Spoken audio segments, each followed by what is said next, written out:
Ассалаумағалейкум, қалдарыңыз қалай? Жұрт, қалайық, қазақ елі. Не істеп жатсыздар, не жаңалық?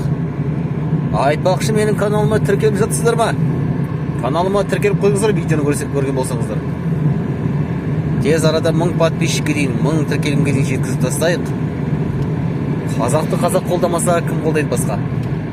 Бір-бірімізді қолдап жіберейік, бірімізге тіркеліп отырайық осылай. Алла жазса, алдағы уақытта пайдалы жақсы контенттер шығарамыз. Елді аралаймыз, ауылды аралаймыз, әдемі жерлерді аралаймыз. Сол әдемі жерлерді видео түсіріп, осы өзімнің жеке YouTube каналыма салып отырамын. Содан қарап отырасыздар.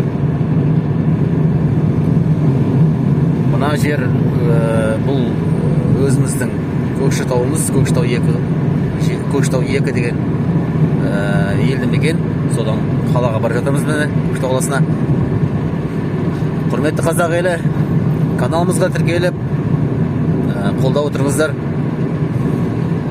Аллаға шүкір, кобальтымыз міне өз қызметін жасап жатыр. Сол бүгін күніміз жақсы, Аллаға шүкір. Бүгін ыстық, күшті болып тұр. Енді біз солтүстік жақта тұратындар үшін 23 градус деген біз үшін уже ыстық болып саналады. Кәдімгідей ыстықтай бастаймыз. Соған үйреніп қалғанбыз. Еліміз аман, жұртымыз тыныш болсын.